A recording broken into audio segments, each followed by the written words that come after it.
Et bonjour à tous, bon petit faux départ. Bienvenue dans cette nouvelle session de l'IAGORA. Vous l'avez peut-être déjà deviné, il n'y a pas Marjorie malheureusement avec nous, je suis avec François. Salut François. Et Marjorie, elle est, pour que vous le sachiez, t'es mute François. Salut Euh, Yann, bonjour à tous et désolé pour ce léger cafouillage, je suis pas forcément le meilleur pour manœuvrer Teams et PowerPoint en même temps, faire des partages, c'est ce genre de détails qu'on voit que Marjorie nous manque, car on a un programme chargé là aujourd'hui, on va pas chômer. Donc on va commencer avec des actus chinoises car on a la chance d'avoir notre correspondant globetrotter Stéphane Nicolas qui va nous parler de ce qui se passe en Chine et notamment des startups. On va faire un retour sur l'Imagine Day agentique qui a eu lieu le 14 avril chez BNP Paribas avec Olivier Gilloire de la Société Générale. On va avoir les actus de Yann et de ses chroniqueurs, enfin plutôt de son chroniqueur, Rand.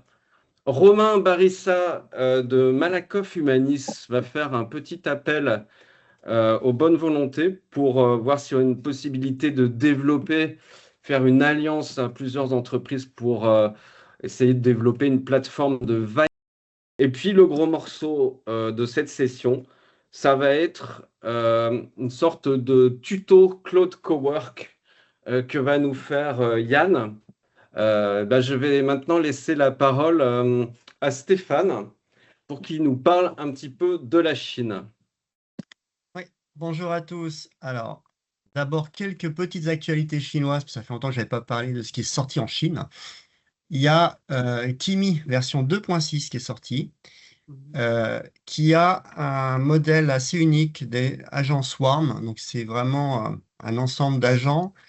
Gros avantage de Kimi, je posterai les liens tout à l'heure, c'est le prix. On est à 1 $ le million de tokens et en output, on est à 12 $. Ce qui est à peu près 3 fois à 4 fois moins cher que les équivalents. Et il est sorti en 4 versions. Une version instantanée, donc qui fait des réponses très rapides mais sans raisonnement. Une version réflexion approfondie. Ça, c'est une variante dans laquelle il y a un raisonnement explicite qui est fait, qui simule une pensée humaine. Ensuite, il y a la version agent, donc le Agent Swarm, donc agent le premier et Agent Swarm, qui met en parallèle jusqu'à 300 sous-agents en une seule requête. Ce qui est quand même un modèle assez unique qui vient de sortir le 20 avril. Deuxième sortie côté Chine, c'est DeepSeek 4 qui, alors, en version pro, a des capacités agentiques très améliorées. En termes de coût, on est à 1,74 $ en input et 3,48 $ en output, ce qui le place aussi à pas des sommets pour le coup, mais en bas de l'échelle, parce qu'il n'est pas cher du tout. Euh, à part le prix, bon, ils ont amélioré fortement la partie raisonnement. Et le dernier alors, un autre point important sur, là, il y a la comparaison entre Gemini 3.1 et version 4 de DeepSeek. Je posterai les slides, hein, donc les liens, donc vous pouvez regarder. Le prix, il est tout en bas de l'échelle versus GPT 5.5. Autre point important qui est une révolution, c'est qu'en fait, il était complètement optimisé pour les puces Huawei. Donc, il bypasse complètement les technologies NVIDIA. Les puces Huawei coûtant 10 fois moins cher que les puces NVIDIA pour 2 fois moins de puissance. Donc, il y a un rapport prix-qualité important. Et le dernier qui est sorti, c'est Ernie 5.1. Alors, Ernie n'est pas très connu du grand public, qui se classe premier mondial dans tout ce qui est juridique et gouvernemental. Et globalement dans les 10 premiers sur les autres éléments, mais pareil, à un prix très très bas, utilise pas beaucoup de ressources et surtout très spécialisé pour tout ce qui est juridique. Alors, ayant dit ça, j'ai présenté quelques slides, mais très rapidement, et je ne vais pas rentrer dans l'intégralité des slides, je ne vais pas vous faire peur. Vous avez en Chine 2 éléments déjà qui sont importants. Il y a 2 lois chinoises à prendre en compte. C'est que la Chine interdit à partir de maintenant, hein, depuis 2 mois, à peu près 2-3 mois, tout ce qui est les deepfakes Et donc, on n'a pas le droit de manipuler les émotions, on n'a pas le droit on doit informer fortement le client dès qu'on parle à une IA. Donc, il est absolument interdit d'avoir des éléments qui ne mentionnent pas que ce sont des IA. Ça protège les personnes vulnérables. Donc, quand on dit vulnérable, c'est surtout les mineurs et les personnes âgées. Chaque changement de technologie amène un audit par le gouvernement chinois de la technologie. Et c'est une approche assez intéressante qui prend ligne par ligne tous les points qu'il faut adresser, ce que l'Europe n'a pas fait. Et le deuxième point, c'est que la Chine vient de publier un article, c'est plus qu'un article d'ailleurs, c'est une loi, qui interdit de licencier quelqu'un pour le remplacer par une IA. Ce qui peut paraître surprenant, mais on sait que ça arrivé plusieurs fois. Et de l'autre côté, c'est que, et ça c'est assez drôle, c'est qu'en fait en Chine, et ça c'est la dernière actualité que j'avais, tous les tribunaux de Shenzhen n'utilisent que des IA pour faire leurs décisions. Mais bon, c'était le petit clin d'œil à la cohérence des fois des lois. Alors maintenant sur les IA chinoises, alors pour info, DeepSeek c'est quand même 10 fois plus permissif aux attaques de type jailbreak, donc il faut faire attention. On est exposé au risque du gouvernement chinois et potentiel aux concurrents commerciaux, puisque tout ce qu'on met dans les IA chinoises peuvent être impactés. Alors la Chine, ça c'est une petite truc rapide, on pensait que ça copiait que le reste du monde, mais en fait la Chine est passée en publication devant tout le monde depuis longtemps, surtout en open source. En 2020, c'était que des sociétés américaines qui étaient à la tête, hein, mais depuis 25, en gros, c'est en termes de publication. Il n'y a plus qu'une seule société américaine dans le top 10, et il y en a quand même 8 dans les top 9 là. Et ce qui amène à énormément de startups en Chine, alors qui ont une pression, bon, d'une part de la part du gouvernement chinois en termes de régulation, hein, comme on vient le voir avec toutes les manipulations ou autres qu'on pourrait faire par des LLM, une stratégie complètement open source de tout ce qui sort depuis maintenant un an et demi, qui est complètement à l'opposé de ce qu'on peut voir côté américain. Des intégrations complètement verticales, et quand on dit intégration, c'est du modèle IA vers le hardware et les data, donc spécialisées par industrie. Et je vais montrer quelques-unes, je ne vais pas les détailler toutes. Les slides sont disponibles pour ceux qui ont un secteur d'activité qui les intéresse en particulier. Des prix qui sont hors compétition, parce que le plus bas, on arrive à 10 centimes par million de tokens pour StepFun, qui est sorti récemment. Et depuis peu, une expansion volontaire des sociétés chinoises vers le reste du monde, c'est-à-dire d'essayer d'aller dans d'autres marchés. Elles étaient plutôt fermées, elles commencent à s'étendre. Alors, dans les leaders, StepFun, qui est apparu très récemment, qui n'est pas très connu, mais dès qu'il est sorti, il était déjà au niveau de ChatGPT 4.0. Alibaba, il est connu, parce que je sais que la Poste a regardé. Tous ceux-là qui sont... Alors, Moonshoot AI, c'est Kimi. La plupart sont inconnus du grand public, j'en ai conscience. Alors maintenant, les modèles très innovants, il y a ByteDance qui a sorti un modèle super innovant pour tout ce qui est imagerie. ByteDance, c'est TikTok, hein. Donc forcément, la vidéo, ils connaissent. Il y a Minimax, qui est un leader maintenant en Chine, avec ça va être 800 millions d'utilisateurs, qui fait de l'agentique. Et il y a InternVL, qui est spécialisé avec des performances très, très puissantes. Alors, ce que j'ai fait dans les slides, c'est pour ça que je ne vais pas rentrer dans tous, j'ai mis toutes les références de ce qui existe dans les startups chinoises. Dans les grosses startups, donc quand on dit grosses, c'est qui ont déjà levé plus de 100 millions de fonds, elles sont vraiment par verticale. Donc si je prends StepFun, qui est ici, c'est un ancien de Microsoft qui l'a fondé, qui est en Chine, et on a 10 centimes. Alors, l'intérêt, c'est surtout le prix hein, pour Step. Mais si je prends, alors je ne vais pas toutes les faire, si je prends DJI, c'est une startup, comme je dis par verticale, qui est spécialisée dans l'agriculture, qui a levé quand même 105 millions de dollars au premier tour, hein, ce qui est quand même énorme pour des startups. Si je prends XAG, c'est une pour l'agriculture via des drones et de l'IA. Donc, typiquement, une qui va pouvoir s'étendre sur l'Inde. J'en prends comme ça quelques-unes pour montrer qu'il y a pas mal de secteurs. Si je prends LinkDoc, spécialisé sur les cancers. Et donc, avec tous les types de cancers enregistrés et une analyse médicale qui a quand même levé 250 millions de dollars aussi, hein, c'est pas des petites startups, même si on les connaît pas. Si je prends Globotics, Computer Vision pour l'énergie éolienne et l'inspection par drone des éoliennes. Donc, ils ont vraiment fait des IA hyper spécialisés dans des domaines bien précis par verticale. Et en général, pour une verticale donnée, il y a une seule startup. Ce qui leur permet d'être bien plus positionnés et bien plus pertinents. Et surtout, ils n'ont pas de concurrence. Gros avantage. Une qui est aussi intéressante pour ceux qui sont d'EDF, une qui optimise le grid énergétique. Donc, vive la planification étatique. Effectivement.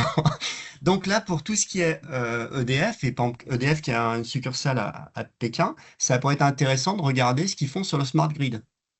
Quand je dis EDF, le grid, on l'utilise aussi dans les télécoms. Alors, je crois que c'est à peu près celle que je voulais présenter. Ce que je veux, c'est vous les donner toutes. Les slides, je ne sais pas, François, comment tu partages les slides, mais vous aurez une référence de toutes les startups à connaître. On va avoir un compte rendu là, de la session dans lequel j'intégrerai tes slides et que j'enverrai à tous les inscrits à l'IAGORA.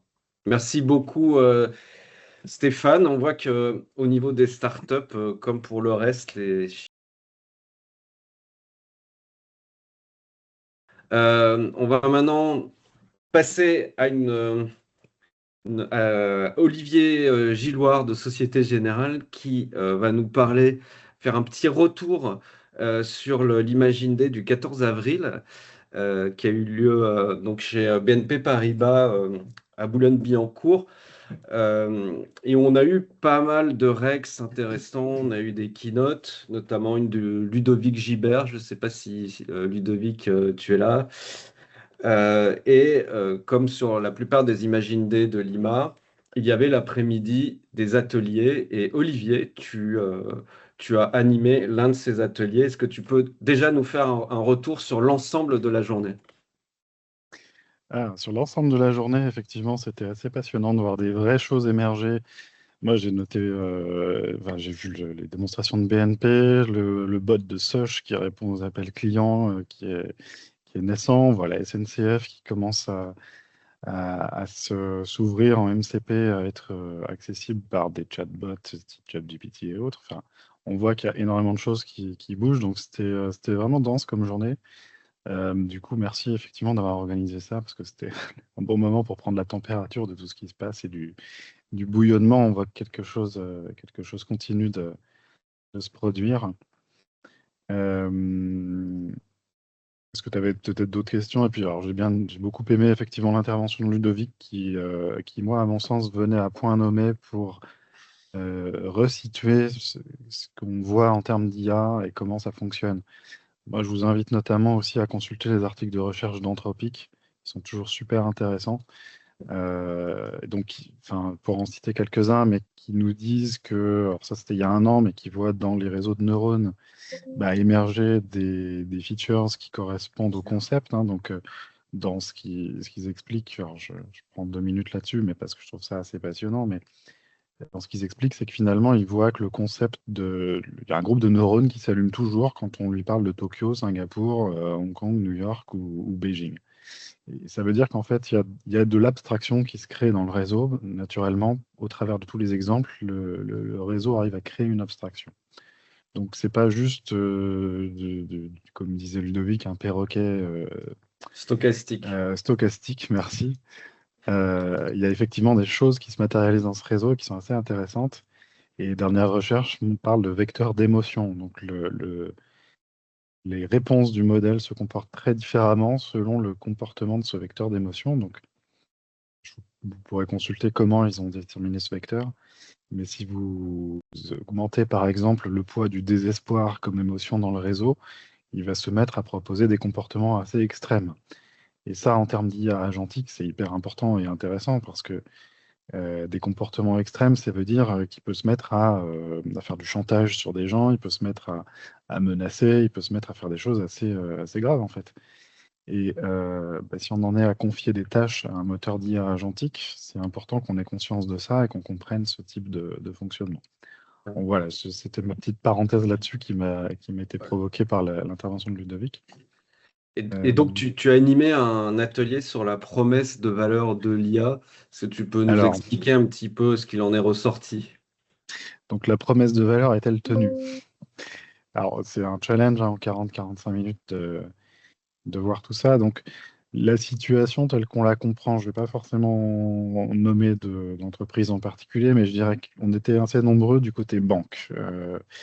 On voit que là-dessus, on est plutôt au début. Donc, en termes d'implémentation d'IA agentique, on commence à s'y intéresser. On voit qu'il y a certains cas d'usage qui se mettent en place. Je voyais notamment de banques mutualistes, l'élimination des appels non pertinents. Donc, c'était pas tellement la réponse aux appels, mais c'était plutôt le tri et l'identification de ce qui était moins cœur de cible. Ensuite, les entreprises de services, on voit que là, les choses sont déjà un peu plus avancées, hein, avec, je vais les nommer eux, mais Orange qui était au niveau d'un kick-off de projet. Donc, c'est des choses qui naissent, mais qui prennent vraiment forme. Et puis, alors, pour tout ce qui est fournisseur de services, là, on sait que c'est déjà en production. Donc, j'ai noté notamment, alors, c'était assez intéressant, l'onboarding client sur les plateformes de livraison de repas à domicile. Donc, pensez Uber Eats, Deliveroo, ce genre de choses. Donc là, on était à parler d'automatiser le onboarding client, passer de 15 jours à 3 jours. Alors, ce qui déjà est intéressant, c'est sur vraiment le plan, le temps d'onboarding du client, où plein de phases sont automatisées par la reconnaissance de documents et la vérification. Mais ce qui était surtout intéressant, c'était l'après. C'est une fois que le client est onboardé, donc le restaurateur, la capacité avec cette IA agentique à faire des relances automatisées. S'assurer qu'il il s'est bien logué sur son appli, qu'il est bien présent, qu'il est prêt à recevoir les commandes. Et donc ça, ils ont pu automatiser par IA les appels, les SMS auprès du restaurateur. Et ça leur a fait x7 en commande. Donc c'est hyper significatif en fait comme impact. Je suis en train Olivier, je suis en train de partager en fait le compte rendu que tu m'as envoyé en Très même bien. temps. Alors après, au-delà de où est-ce qu'on en est en termes d'implémentation, je trouve qu'il y a deux choses ou deux thèmes qui sont venus de façon un peu récurrente. Je l'ai nommé d'abord un aspect plutôt structurel, donc structurel au sens où en termes d'IA générative déjà, qui est la base, enfin, on voit qu'on progresse, on est freiné en tout cas par toujours des questions de qualité de données qui restent le frein principal. Et j'ai pas noté autour de notre table que quelqu'un avait vraiment pris le taureau par les cornes pour adresser cette question. Donc, qui dit, enfin c'est toujours pareil, hein, qui veut une bonne IA veut une bonne donnée. Et sans ça, c'est le nerf de la guerre, donc ça peut pas bien fonctionner. Donc tout ce qui est IA générative, réponse aux questions, on voit que peu d'entre nous ont vraiment réussi à tacler ce sujet. D'accord. Et en IA agentique, alors c'est pas très surprenant non plus, mais on voit qu'on est limité par la mauvaise connaissance des process ou leur documentation. Parce que si on veut vraiment transformer un processus métier, en fait, il faut le connaître, il faut l'avoir documenté, il faut l'avoir mappé, il faut avoir analysé son fonctionnement, il faut avoir repensé. Et pour mesurer sa performance, il faut déjà savoir où on se situe. C'est-à-dire, aujourd'hui, dans mon processus X, Y ou Z, combien de temps ça prend de traiter un dossier, combien de clients je fais par jour, enfin tout ce que vous voulez. L'exemple je ne sais pas si c'était Deliveroo ou Uber Eats, peu importe, il part d'une plateforme qui était déjà digitalisée, dans laquelle le process était clair, il était mesuré de bout en bout, on savait le temps que ça prenait, tout était documenté. Donc ça, c'est un cas d'usage favorable à l'IA agentique. En revanche, prendre un cas d'usage, comment dire, historique, on a du mal à estimer déjà le temps que prennent les dossiers, on a peu de points de métrique. Et en plus, on a peu de documentation de ce process qui permettent de l'attaquer et de savoir comment le traiter. Donc ça, vraiment, gros frein structurel qu'on a noté tout autour de la table et partagé. Je pense que ça ne choquera personne, hein, quand je dis ça. Mais en tout cas, ça se confirme par le consensus autour de ça. Puis après, le deuxième aspect était assez culturel, qui peut être soit des freins, en fait, soit des accélérateurs, hein. C'est d'abord, quelle est la perception globalement dans l'entreprise de l'IA? et comment ça a été abordé par l'entreprise. Donc, je notais que côté BPCE, ce que tu montrais à l'écran, il y a des accords assez clairs qui ont été pris avec les syndicats pour ne pas réduire le personnel du fait du déploiement de l'IA, ce qui crée un climat de confiance en se disant je peux y aller parce que je risque rien. Et ça me connecte avec les réglementations chinoises qu'on vient de voir avant, donc c'est assez intéressant. Et le deuxième point, c'est quelle est la confiance dans l'entreprise. Donc, à la fois pour la valeur et pour comment dire, la confiance. Donc, pour la valeur, c'est si je déclare des gains, est-ce que derrière, on va me dire, à ce moment-là, tu vas faire moins 10 FTE, ou alors tu vas avoir plus de dossiers à traiter, ou tu auras plus de PNL à faire. Donc ça, il y en a besoin d'une démarche super claire et encadrée, très transparente pour que le climat soit favorable. Et puis, il y a dans la perception qui est un peu plus qualitative, disons, mais et ça, c'est une réflexion, je trouve, de fond vraiment intéressante, mais si la place de l'humain dans l'entreprise est claire et valorisée, alors la crainte d'être remplacé est beaucoup moindre, nettement moindre. Ok. Et ça, je trouve ça assez clé comme J'étais obligé considération. de te presser un petit peu, Olivier. On est au bout, François. On a plein de Je t'ai pas trucs à demandé voir. combien de temps on avait.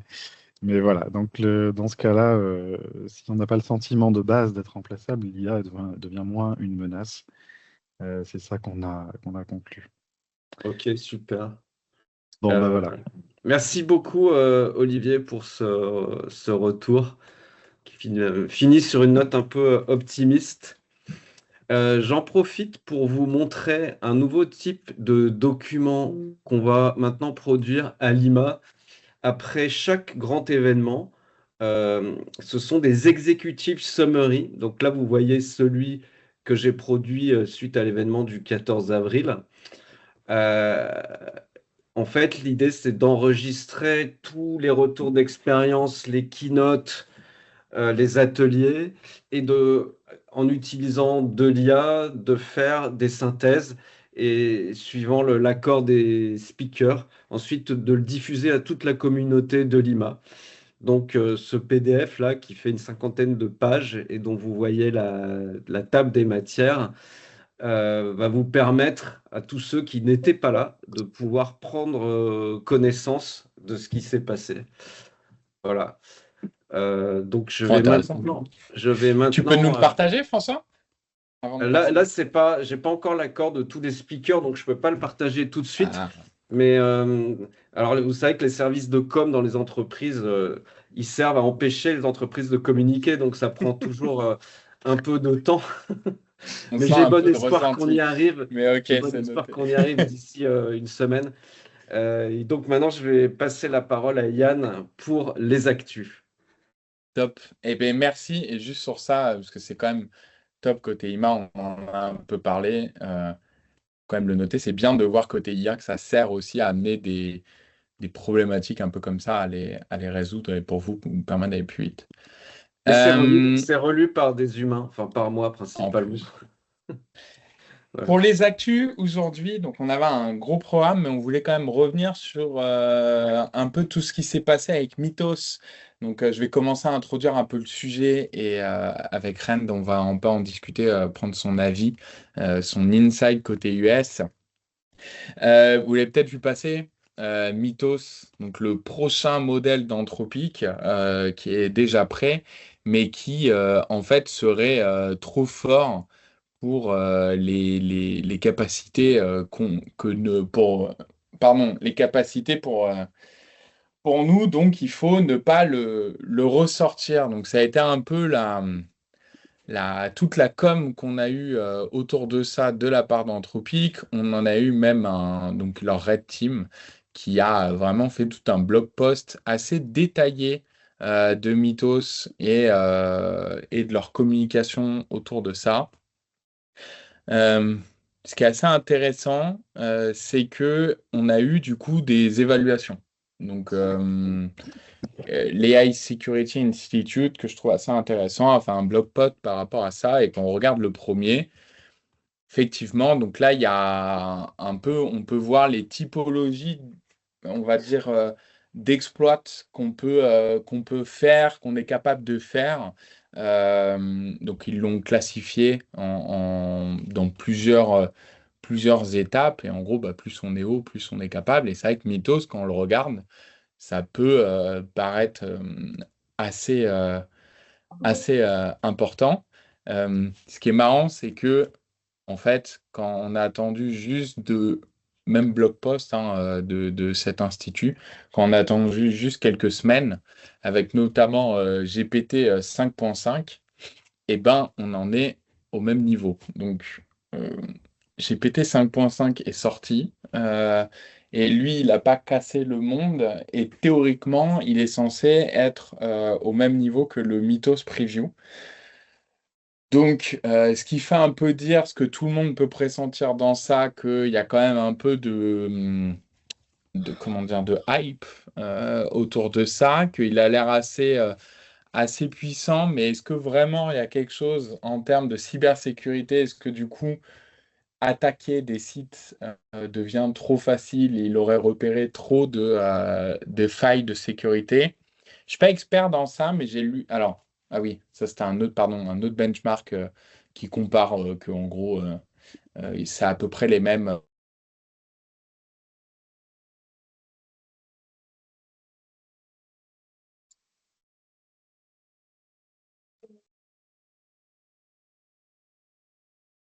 On a perdu Yann. Okay, so maybe Rand, could you say a word about all this? Absolutely.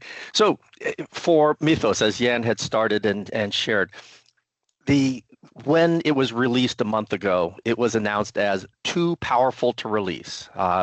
It can hack through systems. Several government agencies said that they wanted to find a way to ban it because it's too powerful. So part of it is that what is available in Mythos is it's an extremely powerful LLM, just like it might be a GPT model or Claude or Mistral.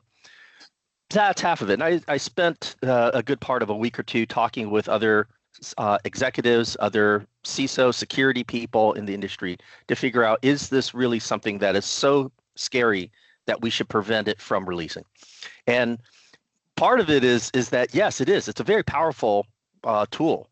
But really the consensus that have come out of it is that it was a great marketing ploy. They did a great job saying that it's so powerful. Look at this tool. And there are a lot of organizations that lined up to download Mythos, try it out, and test it. So on both hands, it's extremely powerful, but a lot of it is marketing and hype. And the part of the marketing hype is every new tool that comes out on the marketplace. It could be an LLM, it could be some AI tool, it could simply be technology and automation that is extremely powerful that helps hackers, bad guys, from attacking. And the good thing about AI and why it's so good at attacking systems is that it processes things very quickly. So for organizations, bad people that are looking to hack their way in, they could use AI to look at code. Mythos is just yet another code that's out there that does similar things. And yes, it's better than some of the other tools that have existed. But at the end of the day, what all security professionals have agreed to is that we have to go through and change how we do security. We have to think of cybersecurity threats with AI, just like we thought of malware and viruses and social engineering. So Mythos is powerful. It's a great tool. If you get a chance to download it, work with it, but it's very similar to other tools, and you point that tool to go look for compromises in systems. GPT, Mistral, Grok, it'll find variances inside systems. So overall consensus, strong, but not game-changing. Something will be better in 3 months, and then it continues on. Okay, thank you, Rand. Je vois que Yann, après avoir été éradiqué par Mythos, a réussi à se reconnecter. Je suis de retour. Ce qui est parfait, c'est qu'on est d'accord avec Rand. Exactement. Bah, c'est ce que va être ma conclusion. Donc, si ça te va, Mohamed, tu as levé la main si tu veux intervenir et poser une question. Ah oui, pardon Yann. C'était déjà assez partagé.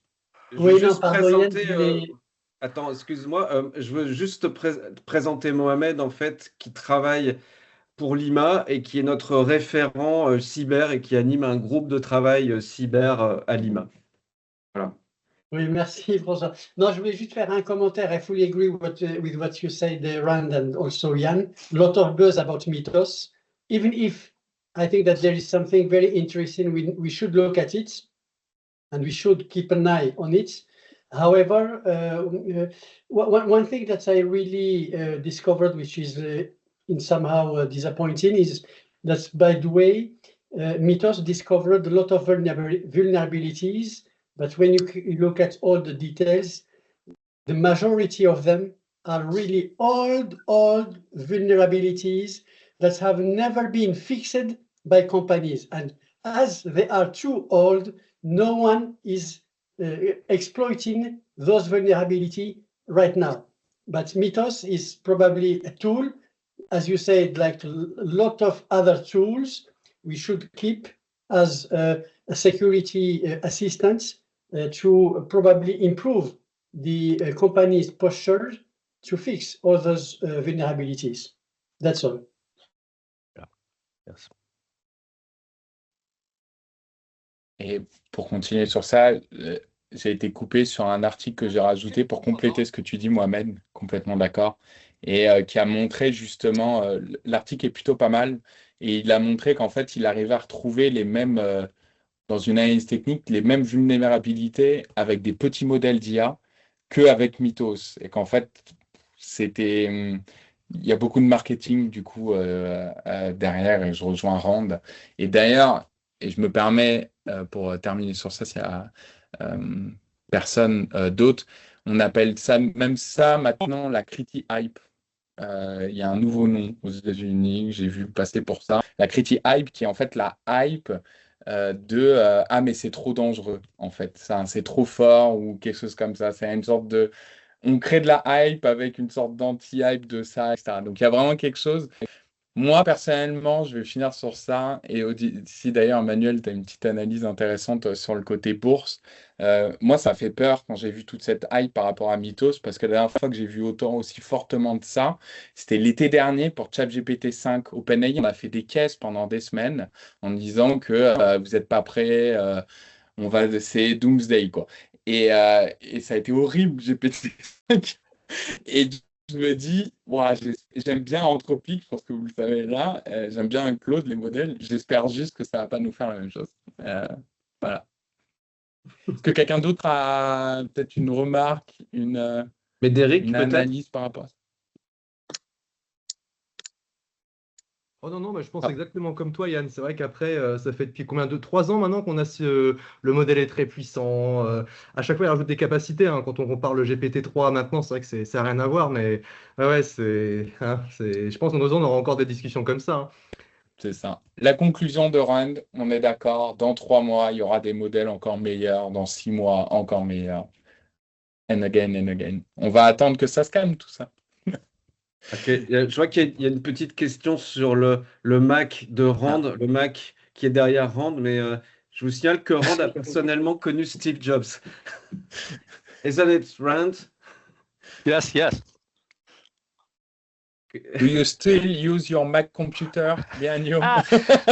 Is it a So- present so- from Steve Jobs?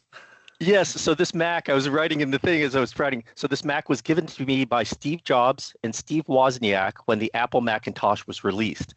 It actually is Wow. signed by Jobs and Wozniak.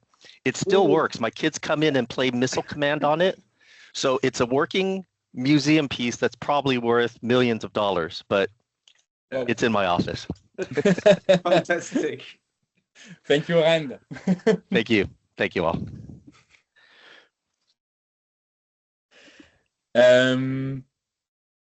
François, donc maintenant, on passe à la partie Tu voulais parler de Opus 4.7, Yann, et de Vibe Non, Coding? c'était sur Mythos, là, les news. On va passer à la partie de Romain, normalement. On a D'accord. fini les news. Romain, Alors- est-ce que tu es là? Oui, je suis là. Bonjour Ok. à tous. Est-ce que tu veux bien introduire qui Alors, t'es voilà. Oui, bien sûr. Donc, je- je Vas-y, vous présente Romain, dont je vous ai parlé tout à l'heure. Romain qui travaille à l'IT de Malakoff Humanis et qui, comme beaucoup, en fait, se pose des questions sur le vibe coding et se dit pourquoi pas essayer de s'y mettre à plusieurs pour développer une plateforme qui réponde vraiment à mes besoins et qui serait de préférence open source. Romain, est-ce que tu peux en dire un peu plus en étant rapide et lancer un appel à bonne volonté? C'est ça. Alors, je vais faire une petite correction déjà, parce que là, tu es parti Ah. direct dans la plateforme open source. On n'est pas. C'est pas encore sûr, ça. J'ai dit de préférence open source. Ouais, alors voilà. Donc là, l'idée, c'est de se dire, nous, on aimerait mettre à disposition à nos collaborateurs une plateforme qui leur permettrait de vibe coder. Parce que, comme beaucoup de boîtes, c'est un peu le sujet du moment. On se dit, est-ce que le citizen dev ne serait pas en train d'évoluer vers le vibe coding? Donc là, on s'est dit, mettons à disposition cette plateforme, parce qu'à l'heure actuelle, il y a pas mal de Shadow IA, par exemple, où les gens vont utiliser leur souscription ChatGPT, leur souscription Claude, etc., pour pouvoir créer des petites applis. Ensuite, ils ramènent ces applis en interne et ils disent, selon leur niveau de seniorité et de pouvoir dans la boîte, ça va être il faut faire ça maintenant ou regardez, c'est déjà fait, etc. Donc, nous, on a dit, plutôt que d'avoir tout ce Shadow IA, il faudrait avoir une plateforme en interne. Donc, on a un peu regardé. Il y a pas mal de solutions qui existent, hein. Enfin, pas mal. Il y en a quelques-unes. Il y a Lovable, il y a Bolt, il y a Google AI Studio, Stitch. Voilà, il y a plusieurs solutions et on s'est dit, ces solutions, c'est des solutions d'éditeurs de logiciels. Mais à l'heure actuelle, c'est vrai que faire programmer soi-même des solutions, ça devient quand même de plus en plus facile, de plus en plus rapide surtout pour un développeur expérimenté. Donc on s'est dit, pourquoi pas développer notre propre solution et ce qui nous permettrait de vraiment maîtriser toute la gouvernance qu'il y a autour, quelles options on met dedans, faire en sorte que, par exemple, les applications qui sont vibe codées, elles soient directement dans notre design system Malakoff Humanis. Voilà, qu'on ait pas mal de choses en plus.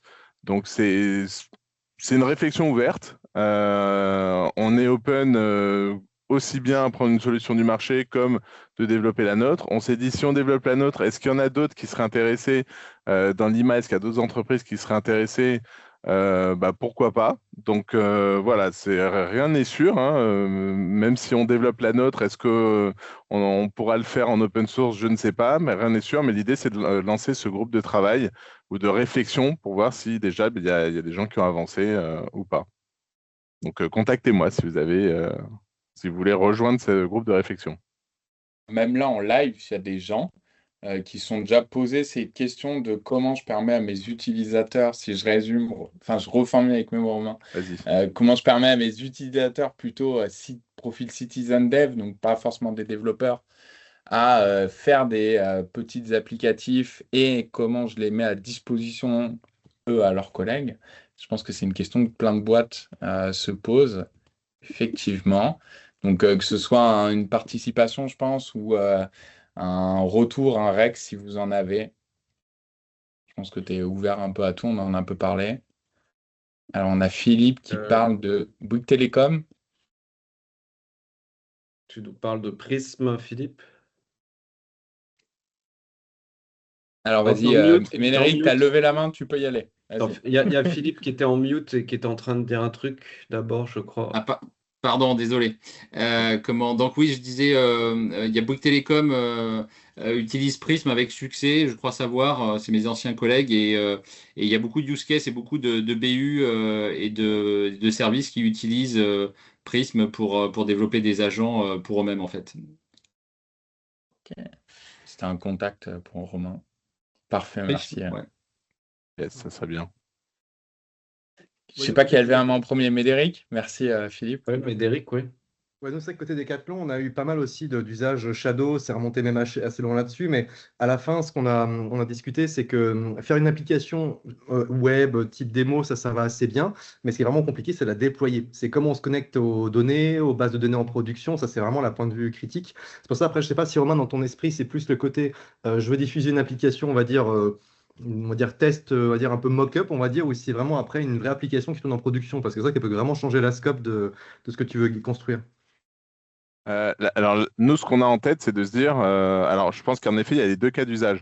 Tu as le cas où je vais un peu itérer rapidement, c'est-à-dire vraiment, pour utiliser l'IA comme on va dire, générateur d'interface utilisateur. Dans ce cas-là, en effet, il y a d'autres solutions qui sont adéquates. On pourrait le faire avec cette plateforme aussi, mais ce n'est pas le but principal. Là, l'idée, c'est vraiment de se dire, c'est l'évolution du no-code, quoi. C'est de se dire, on met en production des applications. Alors en production, c'est assez large, hein. Est-ce qu'on va on va mettre des applications qui ont été vibe codées en production pour nos clients? Je pense pas qu'on en soit encore là, mais en tout cas en production en interne, c'est l'idée, oui. Parce qu'on a eu des cas, par Yes. exemple, on a vibe codé une super app, on va la mettre en production, donnez-moi juste accès à votre data lake s'il vous plaît, mais alors là, les gars de la sécurité, ils ont dit, mais là, vous rêvez complètement en couleur, quoi, c'est pas possible.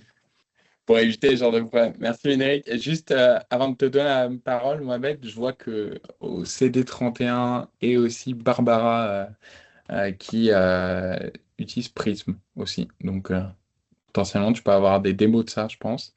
Et pareil. Et Mohamed, vas-y, si tu veux réagir aussi à ce que Ouais, tu dis, Romain.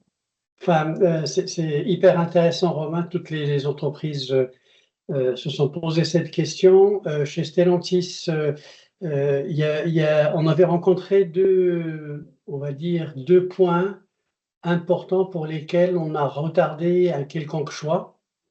Le premier, c'est que si on fait quelque chose en interne, et je pense que la solution ultime, ce serait une solution autonome, indépendante.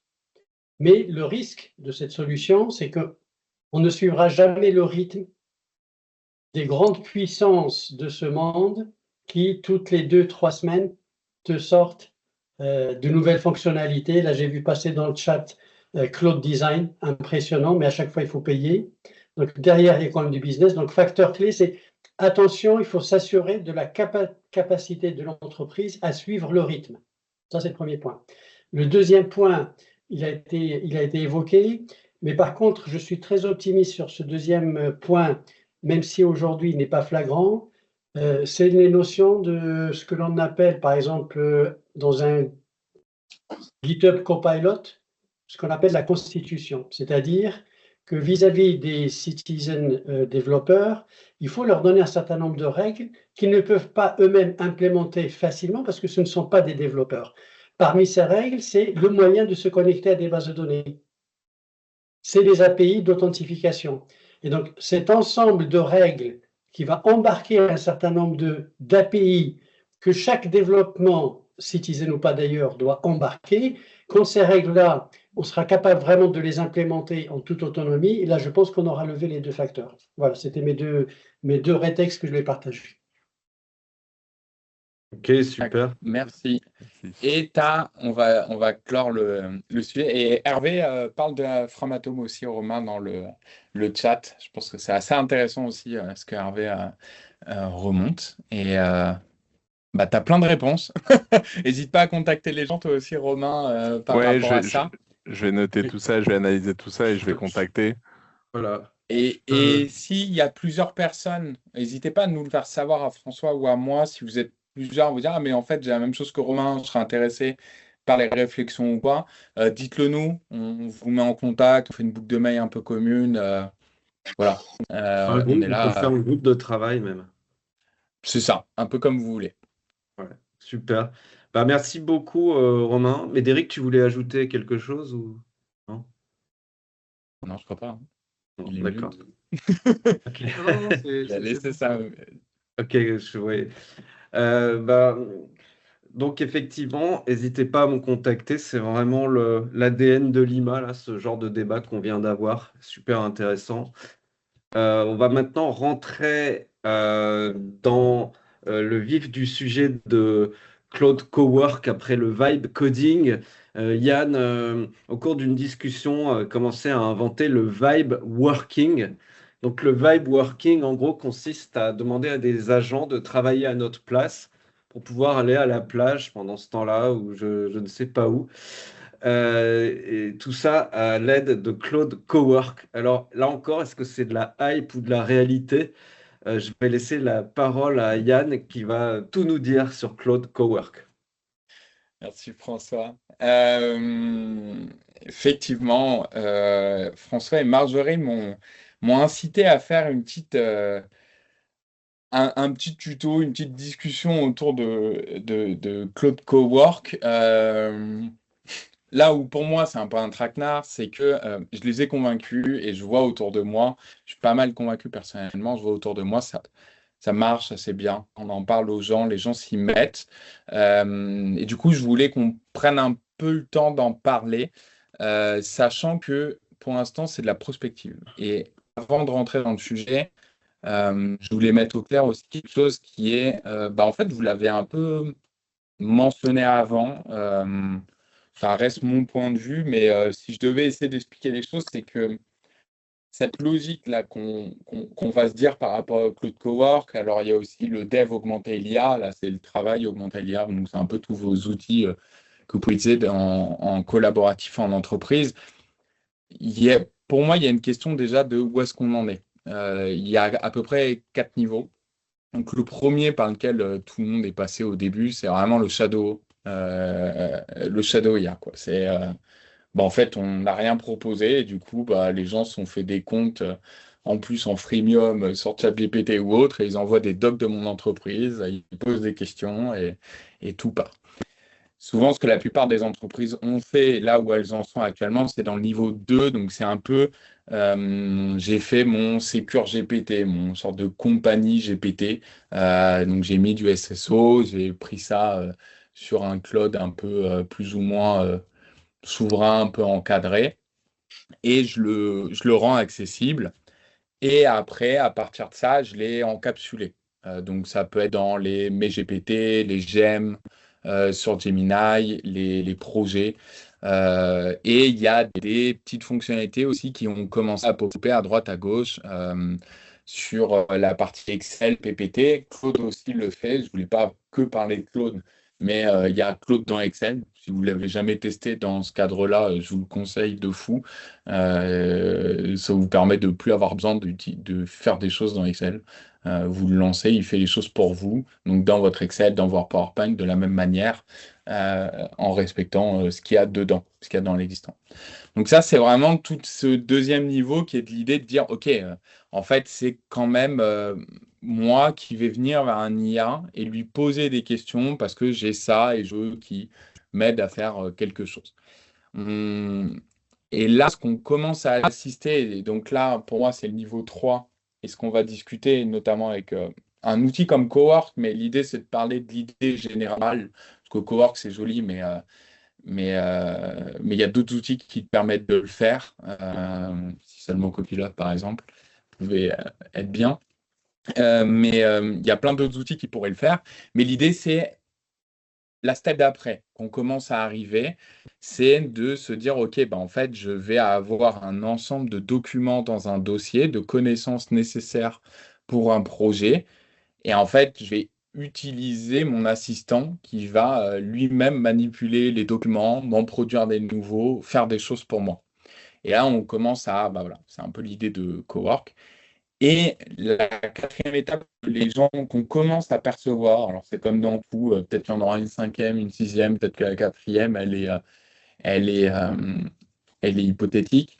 C'est, on le voit de temps en temps, c'est tout ce qui est gain composé. Donc l'idée, c'est qu'après, en fait, il y a certaines personnes qui vont aller automatiser des sous-parties, une fois qu'on a fait le 3, qui vont aller prendre des parties dans un groupe, dans une équipe projet, qui font des choses en commun, et qui va aller prendre des parties de choses en commun et qui vont l'automatiser via un agent dédié, un skills, une automatisation, une routine, des choses comme ça et tout. Et là, petit à petit, du coup, on va, en fait, dans une équipe, on va avoir petit à petit de l'automatisation qui arrive de plus en plus. On voulait déjà, ça c'était un peu l'intro, j'espère qu'elle est un peu claire, et on voulait vous demander, est-ce que, François, tu peux le lancer ou je le lance? On voulait déjà vous faire participer rapidement à, Je vais le lancer. superbe, un petit sondage sur ça, vous vous sentez où? Vous sentez à quelle partie? Vous sentez quoi? Je le fais. Hop. Allez. Vous vous sentez à quel niveau d'adoption par rapport au 1, 2, 3 ou 4 là, dont on a parlé, me permettre aussi de savoir pour nous à quel point c'est pertinent. Pourquoi on pose cette question? C'est parce que Cowork, je vous le mets en intro, je l'ai dit un peu avant, d'ailleurs je reviens sur ça, il y a une petite barre sécurité là, et qui redescend au niveau 3 et 4. C'est pas pour rien. Je pense sincèrement que des outils comme Cowork que je vais vous présenter, on va regarder un petit peu, vous avez peut-être déjà vu, c'est pas prêt. C'est pas prêt pour l'entreprise, c'est pas prêt en termes de sécurité. Il faudrait se mettre dans une bulle où on peut pas. On voit pas les résultats. Il y en a plein qui répondent, mais on voit pas les résultats. Je fais ça n'importe comment. Tac, tac, tac. Attendez, je reprends là. Ok. Eh bien, c'est dommage. On ne voit pas. Qu'est-ce qui me fait Si tu vois à droite, Yann, 45, 46. Ça, c'est les gens qui ont répondu, mais on ne voit pas le niveau de réponse. Ah, mais à mon avis, oui, mais c'est après quand tu reviendras au formulaire. Voilà, tu verras les pourcentages C'est ici. plutôt ici. Ah, c'est bon. Là. Merci. Non, c'est qu'en fait, on a lancé la question d'après. Ah non, ou la question d'avant. Bon, bref. Ok, on va la regarder ici, c'est pas très grave. Donc la plupart, ok, se situent au niveau 2. Et justement, c'est un peu ce qu'on se disait, un peu de 3. Il y a beaucoup de 1 encore. Je suis étonné. Je trouvais que maintenant, on était quand même beaucoup passé au niveau 2. Et c'est un peu un propos. Yann. C'est pour ça. Quoi? Tu travailles pas ça dans les grosses boîtes. Ouais, je sais. Mais j'en accompagne beaucoup. Et,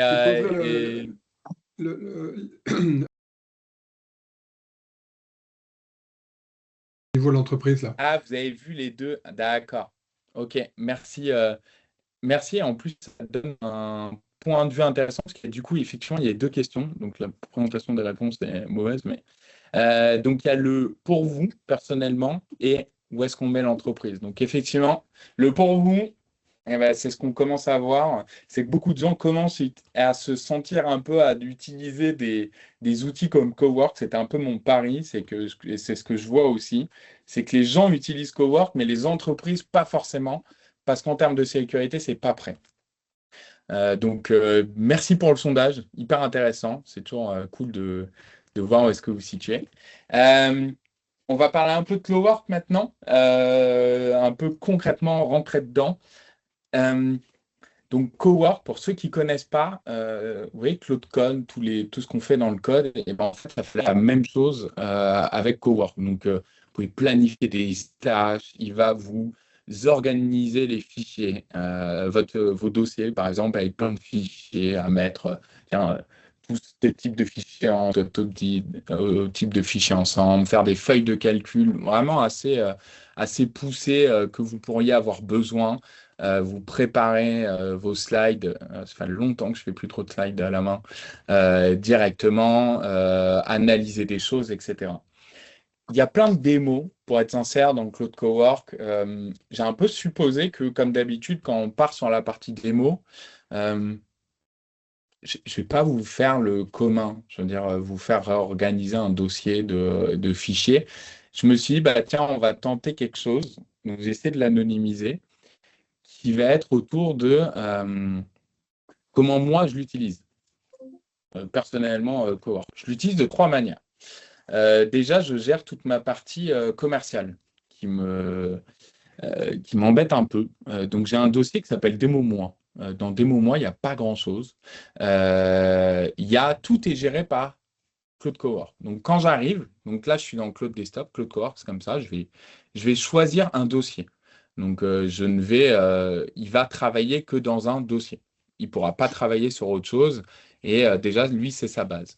Et dans Démo-moi, par exemple, alors attendez, tac, je vais l'ouvrir. Hop. qu'est-ce qu'il y a dedans? Il y a des instructions et j'ai un CRM et mon profil. En gros, tout ce qu'il a besoin de savoir, grosso modo, il le gère sur moi dans ce fichier. Et dans un autre fichier, c'est un point Markdown, mais il faut vous imaginer un texte, il y a tout le CRM de mon suivi commercial. Et je lui ai juste demandé à un moment de créer un artefact. Donc, vous savez, les artefacts, c'est juste de lui demander de faire du HTML, un peu de web, en mode, bah tiens, fais-le. Donc, c'est sorti il n'y a pas longtemps, là, les lives à faire artefact. Donc, ça, c'est un faux fichier, mais qui ressemble à en fait, qui est exactement celui que moi j'utilise. Donc, je vois, c'est vraiment, en fait, en soi, il n'y a rien de fou, dans le sens où, bah, c'est juste un CRM, comme vous pouvez en voir, comme vous pouvez avoir en suivi. Moi, j'aime bien les heatmaps de relance et qu'est-ce que j'ai à voir dans les 60 prochains jours, des choses comme ça, et un peu une sorte de Kanban sur ça. Plus quand on est sur le côté comment moi je l'utilise de manière personnelle. Un exemple typique de comment j'utilise, c'est que je lui copie-colle les mails que je reçois, les LinkedIn que je reçois, et en fait j'en discute avec lui.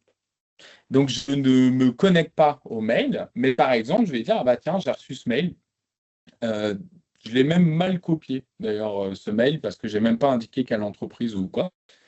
Je vais faire de la démo un peu en live, mais normalement. Ah bah voilà. Cette démo où Claude est en train de planter, c'est ça, faire des démos live. C'est celle-ci. Ok, bah non, il va plus réussir. Désolé, on va avoir un problème de démo de cowork. Donc l'idée, c'est qu'en fait, là-dedans, il va automatiquement me retrouver les gens, mettre à jour les datas, et notamment les datas de mon artefact live. Et c'est un peu comme ça que je l'utilise très concrètement. Comme CRM, je peux me planifier aussi quelque chose que je demande moi toutes les semaines. C'est OK, qui c'est que je peux relancer cette semaine? Et du coup, il me propose, donc là, c'est que des noms faux. Il me propose, bah tiens, qui c'est que j'ai déjà relancé? Qu'est-ce que je peux faire? Il m'en propose et je le fais avec lui. Donc, c'est vraiment le côté CRM personnel qui marche bien. J'utilise aussi beaucoup dans la logique de veille technologique. Par exemple, je suis beaucoup ce qui se passe autour du développement augmenté à l'IA. Et en fait, quand j'ai quelque chose de nouveau, donc là, j'avais mis, par exemple, il y a Boris Cherny, je ne sais pas si vous suivez qui c'est, qui qui est le cofondateur de Claude Code. Et cette personne est intervenue il n'y a pas longtemps, je suis beaucoup ce qu'il fait. Hop, et je vais aller prendre tout le transcript de la vidéo. Et je vais aller tout simplement lui demander, tac, lui demander d'analyser et de challenger la nouvelle ressource. Donc là, en l'occurrence, qui est, si ça ne marche pas, mais bon, on va voir si ça. J'ai peut-être un autre exemple qui traînait juste avant. Donc, je lui dis, OK, il y a cette nouvelle vidéo, il n'arrive pas à lire les liens YouTube directement. Je lui donne le transcript. Et tiens, l'idée, c'est qu'il va aller automatiquement de lui-même structurer le savoir autour de ça, autour de ce qu'on a déjà fait ensemble. Donc, l'idée, c'est que dans le dossier là qu'on a dev augmenté avec IA, quand on regarde un peu en local, j'ai soit des présentations que j'utilise, soit j'ai tout un dossier d'exploration de plutôt plutôt de grands sujets que je trouve intéressants dans le dev augmenté l'IA, donc l'impact juridique, tout ce qu'on peut avoir comme stack qui peut être intéressant, c'est quoi les spécificités autour des migrations, comment je me débrouille pour le local, etc. Et en fait, naturellement, il va gérer toute ma connaissance autour de ça, il va lire la nouvelle et il va aller me la structurer. Et ça ne marche pas. Donc, de toute façon, je vais arrêter assez vite la démo de Cowork parce que si à chaque démo, ça ne marche pas. Ah bah voilà, si. Il a réussi avant. Donc, par exemple, ça, c'était le mail de tout à l'heure par rapport à Sébastien Brun. Donc, il m'a capté qui c'était. Qu'est-ce que j'ai fait? C'était quoi la discussion dernièrement? Et du coup, il me propose directement des next steps. Il va mettre à jour automatiquement les données de mon CRM. Là, on le voit ici. Il l'a lu. Et il peut mettre aussi à jour les données de mon CRM. Et en fait, il me permet de tout gérer de moi-même. Il y a aussi la partie un peu pareil pour du coup la veille. Et hop, ça arrive. Donc là, il relie un peu tout. Donc ça, c'est toute ma connaissance autour de la veille. Et en fait, ce qui est assez intéressant, c'est que tous les projets, je commence à les structurer. Pour tout vous dire, avec Marjorie, on a une mission en commun avec un client actuellement. Et on le gère de manière commune avec Cowork. Et en fait, on se crée juste un Google Drive partagé par rapport à ça. Et en fait, on met tous les CR au même endroit. On s'est mis des instructions communes de Claude par rapport à ça pour qu'il le gère. Et en fait, la logique qu'on a, c'est de dire, en fait, Claude se gère dans un fichier de suivi. On ne le connaît même pas ce qu'il y a dedans. On peut aller le voir, mais il gère lui-même le fichier de suivi et il va gérer, on va lui donner toutes les infos. Donc, ça nous oblige beaucoup à ranger. Donc, Claude peut le ranger pour nous, mais ce qui est assez intéressant, ça va être aussi que lui-même va naturellement, dans ce projet, ranger les dossiers, les informations de lui-même dans tous les dossiers qui sont intéressants. Et Yann, tu as une question de François-Xavier Moreau sur ton CRM. Est-ce qu'il est implémenté dans un fichier .md?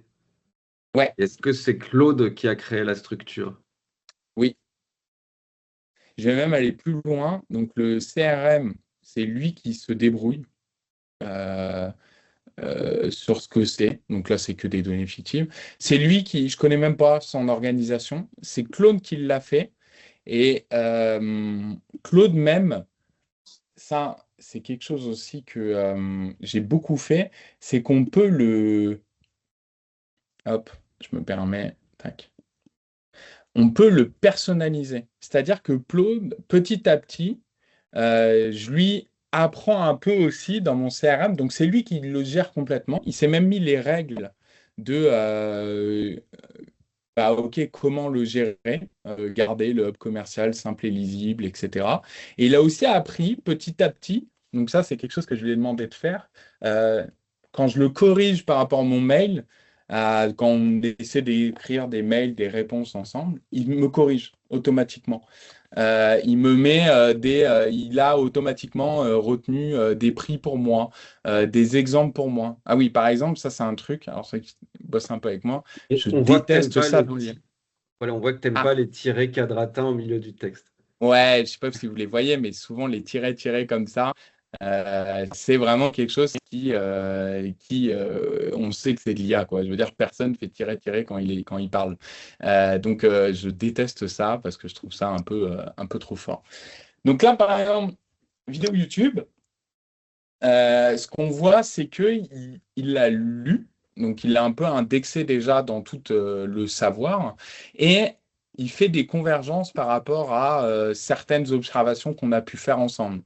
Donc, l'idée de tout ça, c'est il l'analyse pour nous, on peut le regarder, mais on est un peu obligé de toujours tout lire. Parce que si je veux que, par exemple, ce savoir autour du dev augmenté l'IA, il me corresponde et je sois toujours d'accord avec ça, je suis obligé de relire ce qu'il en dit, de relire ce qu'il en est, pour voir ce qu'il en propose. Et là, c'est à moi de le dire, OK, bah vas-y, on va le mettre, parce qu'en fait, là, je suppose, j'ai pas vu la vidéo d'ailleurs, mais il faut que je la regarde, c'est que c'est sujet, le sujet dominant de Boris qui a fait Claude Code, c'est sûrement de dire, ah bah tiens, en fait, le workflow et l'orchestration, tu n'as que ça à gérer, mais après, tout le code est pour toi. Donc, je suppose qu'il explique beaucoup ça. Donc, l'idée, c'est quand même de relire tout ce qu'on se fait, de relire aussi ce qui a été dit dans le CRM, de se voir. Mon point est de dire, et je vais arrêter le partage pour conclure sur ça, ce que ça permet, Claude Cowork, pour l'instant, c'est de manière assez personnelle. Il y a vraiment l'idée de le laisser faire. Donc ça, les devs qui ont un peu codé avec de l'IA, je pense qu'ils le voient, c'est-à-dire bien expliquer ce que tu as à faire, mais en fait, c'est pas à toi de mettre tu peux mettre le CR, mais à lui de l'utiliser et de le connaître. Donc faire ça, moi, ça m'a permis de faire le commercial, honnêtement, c'est pas quelque chose qui m'intéressait de fou. Mais ça rend le truc un peu plus fun et plus simple. Ça enlève une certaine charge mentale qu'il y a autour du commerce et du coup de le déléguer à Claude par rapport à ça. Parce que moi, personnellement, ça m'enlève de la charge mentale de le faire comme ça. Pour des projets aussi, c'est pareil. On s'est fait la remarque avec Marjorie, c'est que ça nous oblige, en travaillant ensemble sur une même mission avec Claude, ça nous oblige à tout ranger au même endroit. Et ça oblige un peu dans les projets à mettre la connaissance au même endroit, ce qui avant était éparpillé, parce que tu sais que si tu mets la connaissance au même endroit, Claude va être vachement efficace dans tes réponses et tes questions. Je vois un mode YOLO, je vois plein de T'as une remarques dans question, le... oui, de Mathéo, justement sur la sécurité, comment s'assurer que Claude ne devienne pas incontrôlable et qu'il efface pas tous les fichiers, par exemple. Ouais, donc il y a beaucoup d'autres. Donc Anthropic, ils essaient de mettre plein de garde-fous par rapport à ça. En réalité, de base, ils suppriment pas. Ils te demandent l'autorisation dès que tu veux, dès que tu lui demandes de supprimer. D'ailleurs, ce qui est des fois un peu embêtant parce que tu lui dis supprime ça et en fait, il va te redemander est-ce que tu veux vraiment que je le supprime? Donc il y a un peu ça. Après, donc ça, c'est un point de vue un peu pratique, toi personnellement. Après, je me reviens à mon point du départ. Claude Cowork, sincèrement, de toute façon, c'est ce on a vu dans le sondage. Utilisez-le de manière personnelle. En entreprise, c'est pas encore prêt. Et soyez limité par rapport à ce que vous l'utilisez parce que faut se rendre compte d'un point de vue de sécurité ce dont on parle. C'est-à-dire, potentiellement, en théorie, il fait des lignes de commande dans votre terminal. Ce que vous pouvez dire, OK, qu'est-ce que ça veut dire? Ça veut dire qu'il peut accéder à peu près, en théorie, à ce qu'il veut dans votre ordi.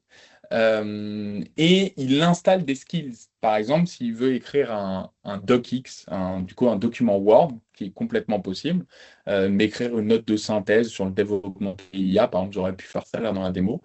Il va appeler un skills pour faire ça. Et ce skills, il le télécharge et il installe plein d'helpers par rapport à ça et des programmes avec des dépendances, etc.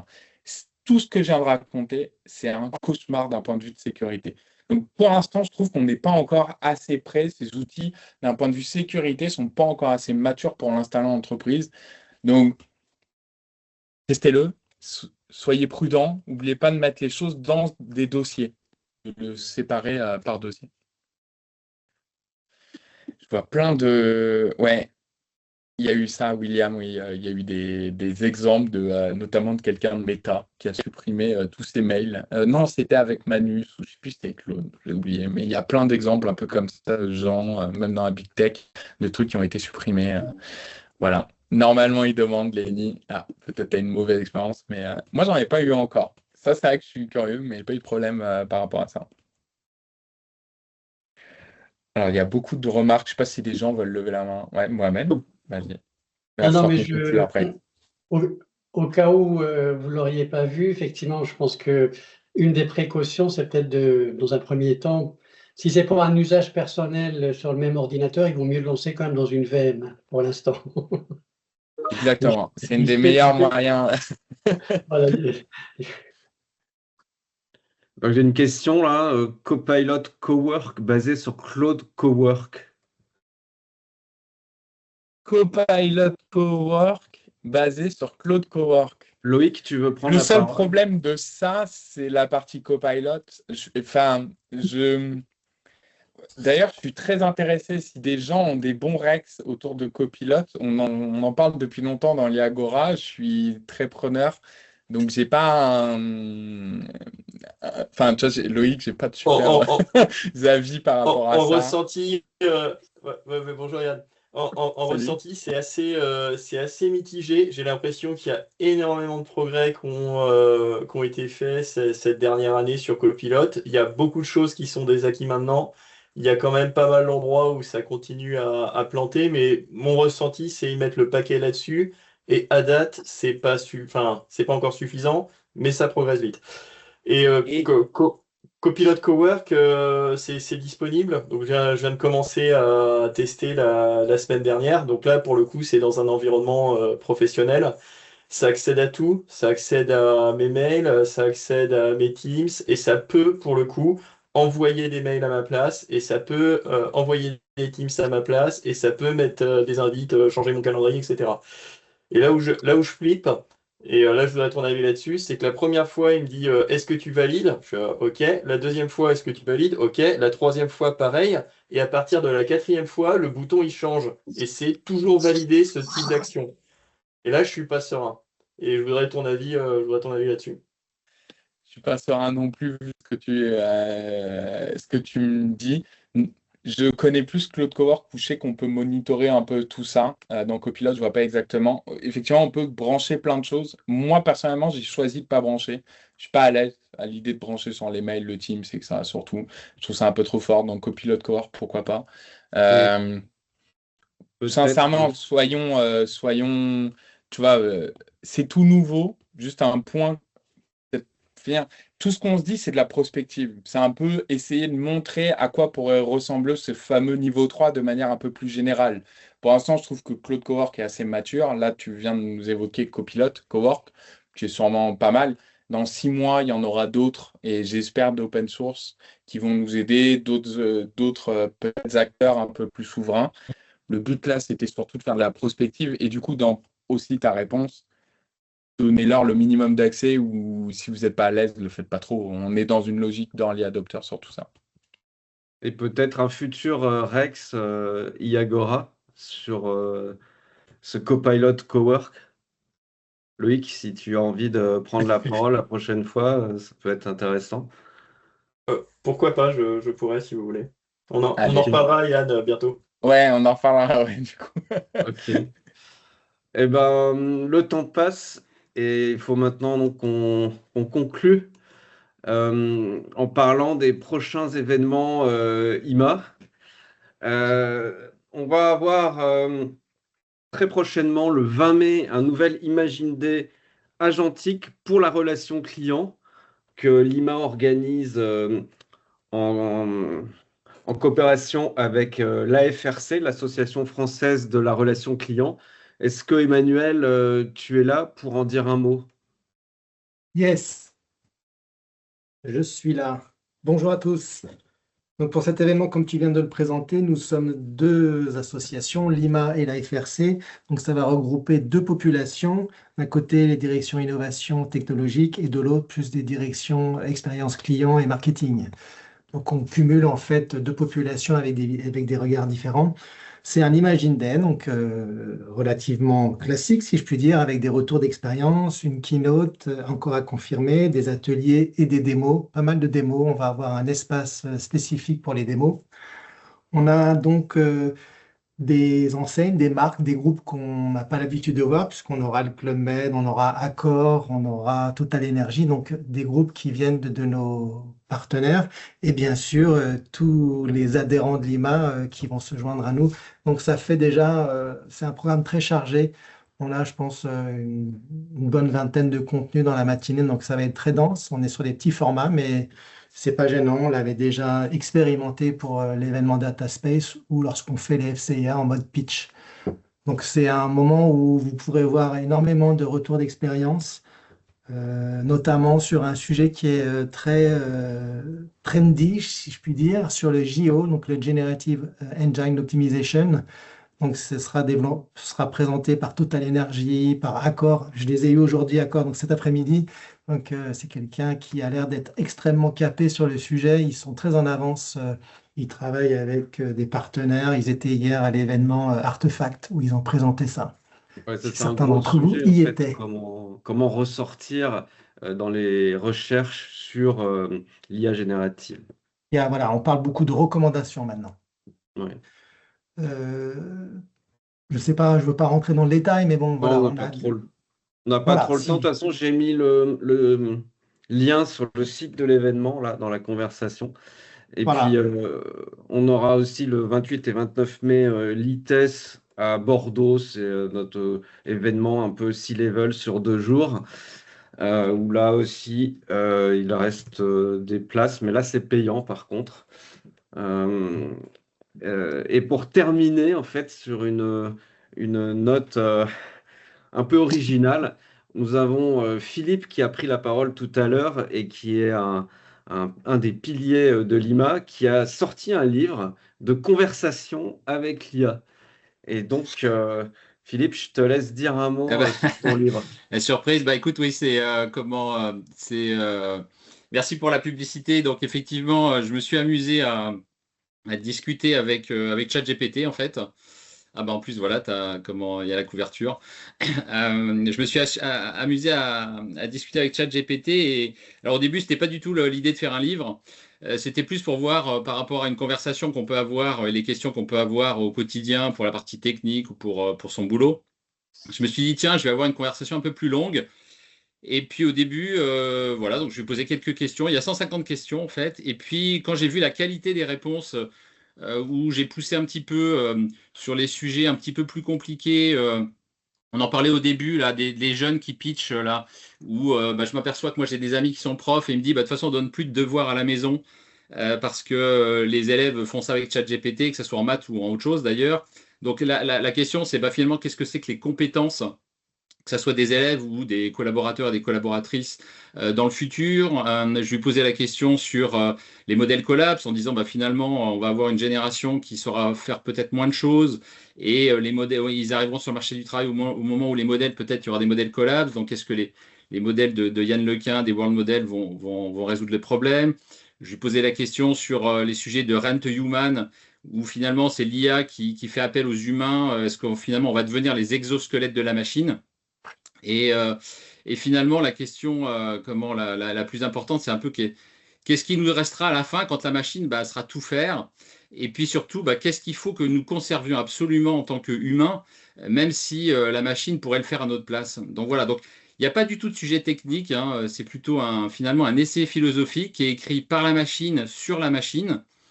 Et franchement, moi j'ai été très très impressionné et c'est pour ça que j'ai voulu le partager parce que en plus je me dis ça fait un screenshot des capacités des LLM en 2026 et voilà, je referai l'exercice peut-être dans 3-4 ans ou 5 ans ou peut-être que j'aurai plus besoin que de penser. Voilà, donc il est disponible sur, je vous mets le lien Amazon, il est disponible sur Amazon. Ouais. Voilà, super, merci. Super. Merci beaucoup Philippe. Merci à tous et à toutes. On a largement débordé sur le temps prévu, signe que c'est une bonne session. Et un grand merci à Yann qui a passé pas mal de temps à préparer tout ça. On espère que, et même je vous confirme que Marjorie sera là pour la prochaine session. Donc très bonne soirée et rendez-vous le 3 juin pour la prochaine IAGORA. À bientôt.